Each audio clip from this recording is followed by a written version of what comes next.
हमारे पास एक सम है एलआर सर्किट से, इंडक्टर और रजिस्टर का मिला हुआ सर्किट, जो कि सीबीएसई में पूछा गया था 2006 में। क्वेश्चन काफी इंटरेस्टिंग है, करते हैं एक बार।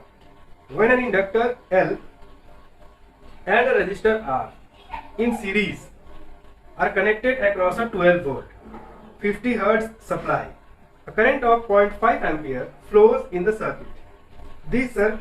The current differ in phase from the applied voltage by pi/3 radian. Calculate the value of R. चलो इसको सॉल्व करते हैं। पहले डेटा लिख लेते हैं। When an inductor L and a resistor R in series are connected across a 12 volt, यानी हमारा ये सर्किट है एल आर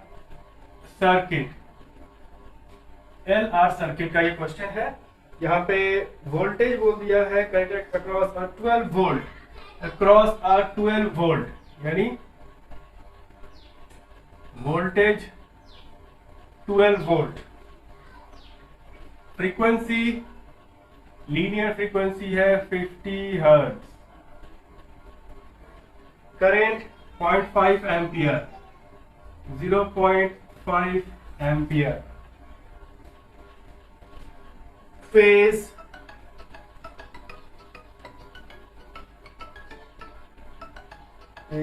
pi/3। ओके, तो यहां पे हम लोग को निकालना है calculate the value of R, यानी रेजिस्टेंस का वैल्यू हम लोगों को निकालना है। अब देखो, जैसे कि तुम लोग को हम बताए हैं, किसी भी क्वेश्चन में अगर देखोगे, एसी का क्वेश्चन में, किसी भी क्वेश्चन में अगर एसी से कोई क्वेश्चन पूछा गया है और इसमें अगर तुम लोग देख रहे हो कि वोल्टेज और करंट का वैल्यू फिक्स बताया है, क्या होता है कि एसी का जो वोल्टेज या एसी का जो ईएमएफ है वो वैरी करता है एवरी सेकेंड या एवरी टाइम, एवरी पर यूनिट टाइम वैरी करता है, और उसका करंट भी वैरी करता है।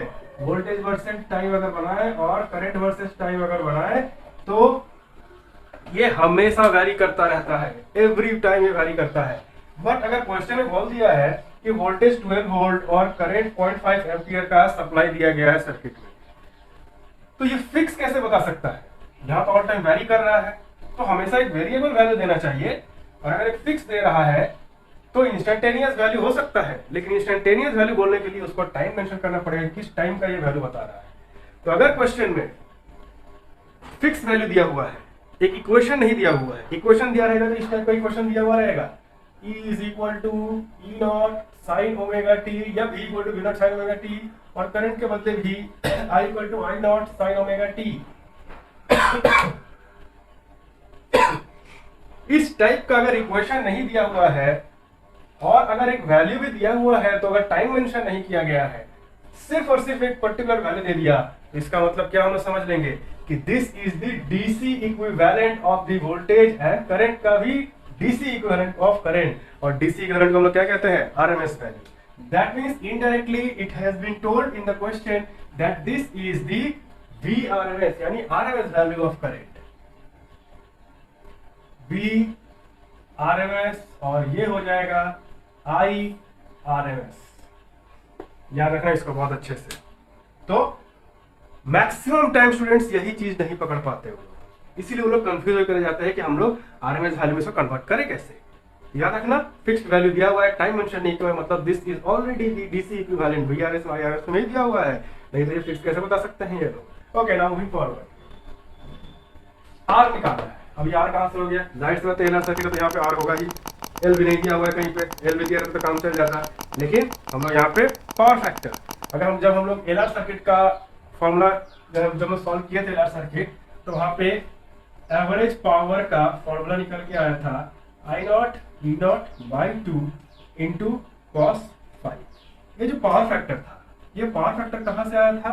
डेरिवेशन जो हम करवाए थे, that derivation was not important in CBSE, but still everything is important when you are in plus 12, इसलिए हम डेरिवेशन दिखा दिए थे। तो वही डेरिवेशन से ये cos 5 आया था, और ये cos 5 का मतलब क्या आया था? इस cos 5 का मतलब था cos 5 was equal to